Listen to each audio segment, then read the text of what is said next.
اما بعد فاعوذ باللہ من الشیطان الرجیم بسم اللہ الرحمن الرحیم التائبون العابدون الحامدون السائحون الراکعون الساجدون الآمرون بالمعروف والناہون عن المنکر والحافظون لحدود اللہ وبشر المؤمنین۔ یہی لوگ ہیں توبہ کرنے والے، عبادت کرنے والے، حمد کرنے والے، روزہ رکھنے والے، رکوع کرنے والے، سجدہ کرنے والے، نیکی کا حکم دینے والے اور برائی سے روکنے والے، اور اللہ کی حدود کی حفاظت کرنے والے، اور آپ ایمان والوں کو خوشخبری سنا دیں۔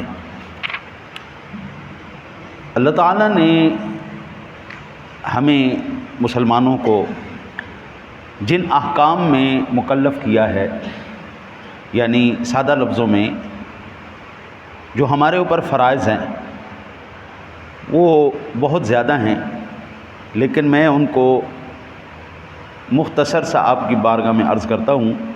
ان کو ہم اگر تقسیم کریں تو موٹی سی اس کی دو قسمیں بنتی ہیں۔ انسان جن چیز کا جو اس کے اوپر ضروری ہے، فرض ہے، لازم ہے، ایک ہے معاملات، دوسرا ہے عبادات۔ معاملات اور عبادات۔ عبادات میں جیسے نماز ہے، روزہ ہے، حج ہے، زکوٰۃ ہے، یہ ہمارے معاملات ہیں۔ اور ایک ہے جی معاملات، جیسے خرید و فروخت کرنا ہے، نکاح ہے، طلاق ہے، اور جن چیزوں سے اللہ تعالیٰ نے منع کیا ہے ہمیں، جن میں قتل ہے، زنا ہے، چوری ہے، ڈاکہ ہے، شراب نوشی ہے، جھوٹ ہے، یہ تمام کے تمام اللہ تعالیٰ کی حدود ہیں۔ اور جن چیزوں کا اللہ تعالیٰ نے ہمیں حکم دیا ہے ان کو مکمل طریقے سے ادا کرنا، جن کو منع کیا ہے ان سے باز رہنا، اور اللہ تعالیٰ کی حدود کی حفاظت کرنا۔ پہلے اللہ تعالیٰ نے 8 امور کو تفصیلاً بیان فرمایا ہے، اور 9واں اور آخری امر یعنی حدود اللہ کی حفاظت ان سب امور کو جامع ہے۔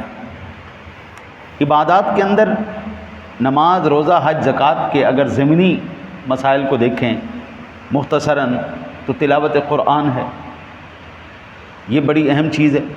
بغیر تلاوت کے حضرت دیکھیں، بندے اور رب کے درمیان رابطے کا ایک سورس ہے قرآن۔ میں ایک چائنیز آدمی کو سامنے بٹھا لوں، ہاں جی، اور میں اردو ہوں یا پنجابی ہوں، میں اس سے بات کروں گا تو حضرت یہ کیسے ممکن ہے کہ معاملات ہمارے آپس میں طے پا جائیں گے؟ میں اردو بولی جاؤں، وہ چینی بولی جائے، نہ مینوں اندی سمجھ آئے نہ اندی مینوں سمجھ آئے۔ قرآن پاک پڑھنے کا ایک طریقہ ہے، ایک انداز ہے، ایک اس کا جو ہے معاملات ہیں اللہ تعالیٰ سے گفتگو کرنے کے۔ ہم اس لحاظ سے بات نہیں کریں گے۔ میں ایک موٹی سی مثال اکثر میں معاملات میں تفصیل سے عرض کرتا ہوں، لیکن مختصراً میں اگر آپ کو عرض کروں تو قاف نقطوں والا اور کیف، یہ دو الگ الگ کاف ہیں۔ نقطوں والے قاف، لام، با، قلب لکھیں تو معنی ہوتا ہے دل، اور اگر ڈنڈے والے کاف سے قلب لکھیں تو معنی ہوتا ہے کتا۔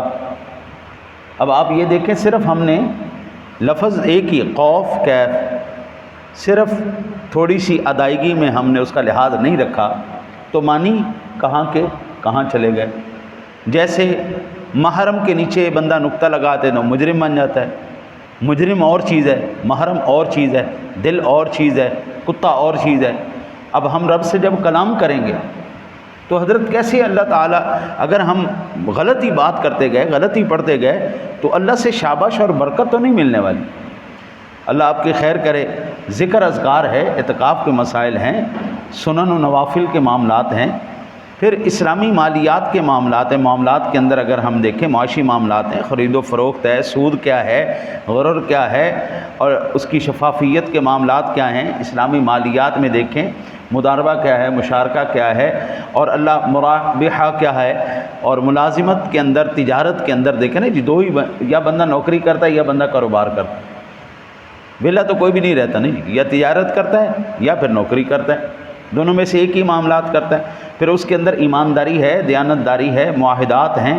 خاندانی معاملات کو دیکھیں تو نکاح ہے، نکاح کے مسائل ہیں، طلاق ہے، طلاق کے مسائل ہیں، وراثت ہے، وراثت کے مسائل ہیں، بے شمار۔ پھر سماجی معاملات ہیں، حقوق العباد ہے، اس میں والدین کے حقوق کیا ہیں، پڑوسی کے حقوق کیا ہیں، اور پھر عام لوگوں کے اس کے اندر معاملات کیا ہیں۔ پھر ہمارے اخلاقیات ہیں، اللہ آپ کی خیر کرے، سچائی بولنا ہے، ہمارا اخلاق کیسا ہونا چاہیے، ہمارا رہن سہن، ہمارے معاملات کیسے ہونے چاہیے، عدل و انصاف ہے، گواہی دینا ہے، فیصلہ کیسے کرنا ہے، مظلوم کی مدد کیسے کرنی ہے، قانونی احکامات ہے، اللہ آپ کی خیر کرے۔ ہاں جی، قانونی معاملات کے اندر اسلامی قضاء ہے، عدالت کے معاملات ہیں، حدود ہے، حدود کے اندر زنا ہے، چوری ہے، قذف کی سزا ہے، تعزیرات ہیں، قاضی کی ثوابدید پر مبنی جو اپنا شریف فیصلے ہیں۔ پھر جدید مسائل آ گئے، پھر جدید مسائل کے کیا احکام ہیں۔ آپ یوں کہہ لیں کہ عبادات سے اگر ہم اخذ کریں تو عبادات وہ ہیں جو ہمارے باطن کو پاک کرتی، معاملات وہ ہیں جو ہمارے ظاہر کو پاک کرتے ہیں۔ اسلام یہ چاہتا ہے کہ ہمارے معاملات بھی سیدھے ہوں، ہماری عبادات بھی سیدھی ہوں، ہمارا ظاہر بھی پاک ہو، ہمارا باطن بھی پاک ہو۔ جب یہ دونوں چیزیں نورانی ہوں گی تو پھر رابطہ آسانی سے ہو جائے گا بندے اور اللہ کے درمیان۔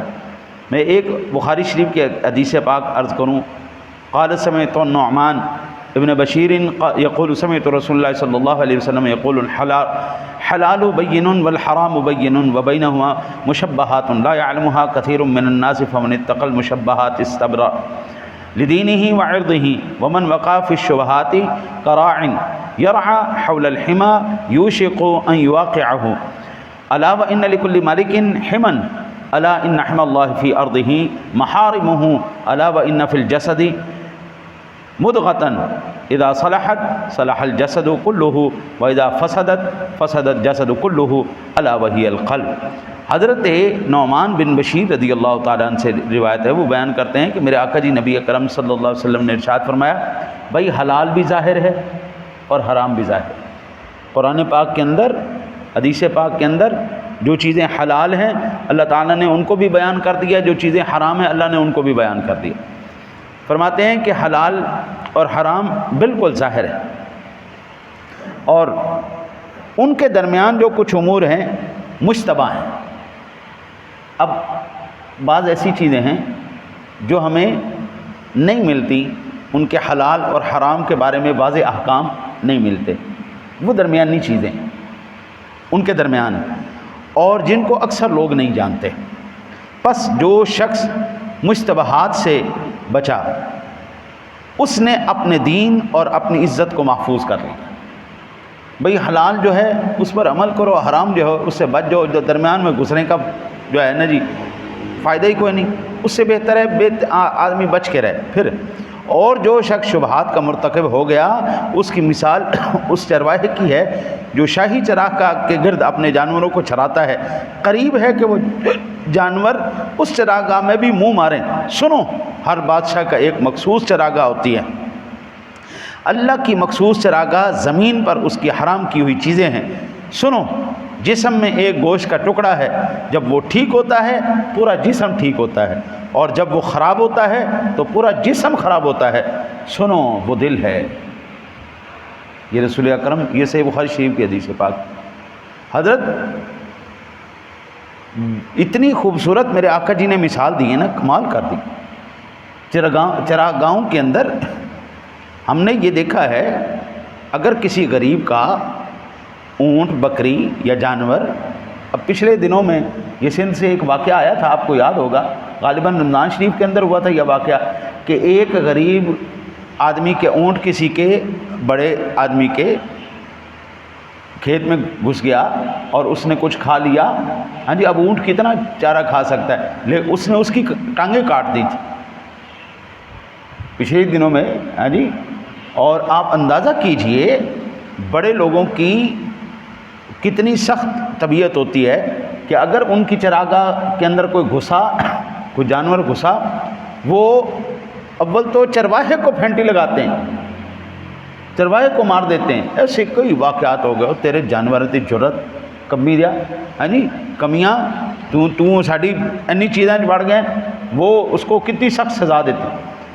بلا تمثیل میرے آقا جی نے مثال دی ہے. آقا جی فرماتے ہیں اللہ کی جو زمین پر، یہ اللہ کی جو چراگاہ ہے، یہ زمین پر اللہ کی حدود ہے.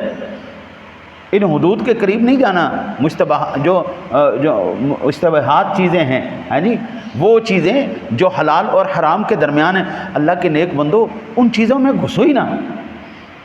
اگر خدا نہ خواستہ ایسے معاملات میں پڑ گئے تو یاد رکھیے اللہ تعالیٰ انسان سے یکدم دین نہیں لیتا. اللہ تعالیٰ انسان سے یکدم دین نہیں لیتا. پہلے اللہ تھوڑی تھوڑی توفیق چھین لیتا ہے نیکی کی. اللہ تھوڑی تھوڑی توفیق چھینتا ہے. مثال کے طور پر جو لوگ نماز کے ساتھ نوافل پڑھتے ہیں، سنن پڑھتے ہیں، سب سے پہلے کیا ہوتا ہے؟ پہلے نفل چھوڑتے ہیں. تو چلو جی نفل ادھی کی، پھر وہ سنت غیر مؤکدہ چھوڑنا شروع کر دیتا ہے. پھر سنت غیر مؤکدہ جاتی ہیں، پھر مؤکدہ بھی سنتیں چھوڑنا شروع کر دیتا ہے. پھر آج کل ہم اس بحث کو جو ہے نا جی بڑے عام روٹین میں دیکھ رہے ہیں. ٹی وی پہ وہ اپنا جتنے بھی سوشل میڈیا ہیں اکاؤنٹوں پہ بڑا دھڑلے سے کہا جاتا ہے جی مولویاں نے 17 رکعتاں بنائیاں نے جی شادیاں، مولویاں نے 17 رکعتاں بنائیاں نے، 4 رکعتاں ساریاں نے جی. ہاں جی 4 پڑھ کے پڑھے ویلے کرو. مولویاں نے اتنی لمبیاں نمازاں پڑھاتیاں نے، لوگ پڑھتے ہی نہیں جی نماز. اور لاکھ لعنت ایسی اولاد دے اتنے بھی، ایسی نسل دے اتنے بھی، کھان بھی رب دا، رہن بھی رب دے ملک دے اندر، ہیں بھی مسلمان دے بچے، تو کیوں نہ پڑھیں؟ کائنات عالم میں حضرت خدا کی قسم میرے مصطفیٰ کریم صلی اللہ علیہ وسلم کی ذات گرامی نے اور میرے رب نے جو امت محمدی صلی اللہ علیہ وسلم کی ذات، یہ امت کے لیے حضور نے جو آسانیاں پیدا کر دی ہیں، اللہ کی قسم کائنات میں کسی مذہب میں آسانیاں نہیں. یہ جو معاملات کیا اب حضور نے پڑھا ہے جی، اللہ کی قسم حضور سرور دو عالم صلی اللہ علیہ وسلم سے جس کو محبت ہے نا، حضور کے ہر عمل سے محبت ہے. حضور نے نفل مبارک بھی پڑھے تو ہمیں ان سے محبت ہے جی. حضور نے سنتیں پڑھی، ہمیں ان سے محبت ہے جی. حضرت دیکھیں مجبوری ایک الگ چیز ہوتی ہے، مجبوری کے معاملات الگ ہیں، لیکن ایک بالکل ہی چھٹی دے دو جی کھلی بلی، نہ کوئی سنتا، نہ کوئی نفل، نہ کوئی وطر، نہ کوئی واجب، نہ کوئی معاملہ. فرض پڑھو جی نس جاؤ جی، 2 فرض پڑھو جی فجر دیاں نس جاؤ، زور دے 4 پڑھو جی نس جاؤ، عصر دے 4 پڑھو جی نس جاؤ، مغرب دے 3 پڑھو جی نس جاؤ، عشاء دے 4 پڑھو جی نس جاؤ. چلو جی بس نمازاں تہاڈیاں پوریاں ہو گئی. باقی نوافل اور سنن کدھر جائیں گے؟ لہٰذا حضرت بہت دور خطرناک آ گئے. یہ اس وقت سب سے بڑی جو ہے نا جی وہ سازش ہے کہ مسلمان. ابھی رات کو ایک ساتھی مجھے جو ہے نا جی وہ فرما رہے تھے کہ یار اے میرا پتر ہے یار، انہوں عالم بنا رہے ہیں، انہوں ہدایت کرو جی، پب جی دے وچ وڑیا رہندا ہے، پب جی دے وچ وڑیا رہندا ہے. بندہ ہن کی کرے یار؟ تو عالم بن رہے ہیں، تو حافظ ہیں، تو کہڑے کماں چ پہ گئے ہیں؟ حضرت صاحب ایسے اٹریکٹیو چیزیں یہود و نصارہ نے ہمارے بچوں کے لیے بنا دی ہیں. اور میں ایک دفعہ بیٹھا سن رہا تھا کہ یہ پروگرام کیسے بناتے ہیں. یہ کہتے ہیں جی ہم 1000 بچوں کو لیتے ہیں، ہم ایک پروگرام بناتے ہیں، کارٹون بناتے ہیں یا فلم بناتے ہیں یا پھر گیم بناتے ہیں، بچوں کو بٹھاتے ہیں، ہم مسلسل 5 منٹ تک دیکھتے ہیں کہ 5 منٹ تک 1000 بچے جو بیٹھ کے دیکھ رہے ہیں وہ کتنی دیر توجہ رکھتے ہیں. اگر بچوں کی 2 منٹ توجہ رہی، تیسرے منٹ میں ختم ہوگی، تو کہتے ہیں صرف 2 منٹ کی ہم وہ چیز رکھ لیتے ہیں، باقی اگلے 3 منٹ اڑا دیتے ہیں، پھر اس کو تبدیل کرتے ہیں، پھر بٹھاتے ہیں، پھر ہم وہ چلاتے ہیں. پھر اگر 4 منٹ تک 5 منٹ تک جتنی دیر تک وہ بچے اپنی توجہ ادھر ہٹاتے ہیں، ہم اتنی دیر تبدیل کرتے رہتے ہیں. اور جس وقت وہ سارے بچے مکمل طور پر متوجہ رہتے ہیں 1 سیکنڈ کے لیے، ہم پھر وہ چیز اپنا بازار میں لانچ کرتے ہیں. اب ایمان سے بتائیے اتنی ریسرچ کے بعد گمراہی کے لیے جو اسباب پیدا کیا جائیں گے وہ اپنا کچھ نہ کچھ تو اثر رکھیں گے نا قبلہ، وہ کچھ نہ کچھ تو معاملہ رکھیں گے نا. بس دعا کرو اللہ تعالیٰ اپنے حبیب کا صدقہ ہمیں شیطان کے شر سے اور شیطانی معاملات سے اللہ تعالیٰ اپنے حفظ و امان میں رکھے. اللہم صلی علی